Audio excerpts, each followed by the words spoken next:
Okay, Trump has signed this executive order dealing with health care, changes the rules in government-controlled health care, and ultimately Obamacare. And of course, the liberal Democrats are just going crazy. I read one article that used the phrase like this. It said, "This will disembowel Obamacare." And of course, I wanted to say, you know what? Obamacare has already been pooping all over itself. This is nothing new, no matter what Trump was going to do. But there's one issue about this executive order that I want to bring up to the liberal Democrats and just try to get this question answered. It's this.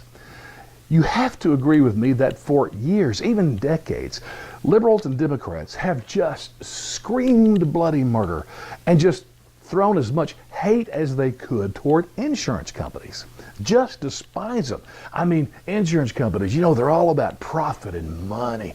They don't care about poor people. They could be dying in the streets without health care, and insurance companies, hey, they're fine with that as long as the CEOs get their millions of dollars in bonuses. That's been the message. You can't deny that. So with this executive order, Trump is taking away subsidies, that is taxpayer dollars, taking that away from these hated insurance companies. I mean, they were receiving billions and billions of dollars. Well, that's now going to be taken away. And the Democrats are going crazy over it. So I have to ask the question, so do they love the health insurance companies or do they hate them? Now, it is true that these subsidies were to go to the insurance companies to help offset the cost of deductibles and premiums for so-called poor people. But we know that 80% of the people who signed up for Obamacare signed up for Medicaid.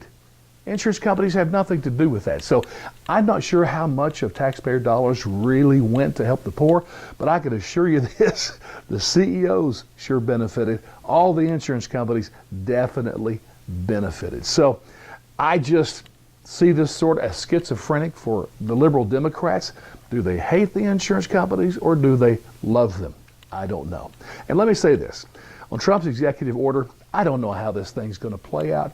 I don't think any of us do. But there are two words that were in that executive order that to me will always give hope. And the two words are competition and choice. Bring that into any business relationship or situation, and I think we have a chance for a winning possibility.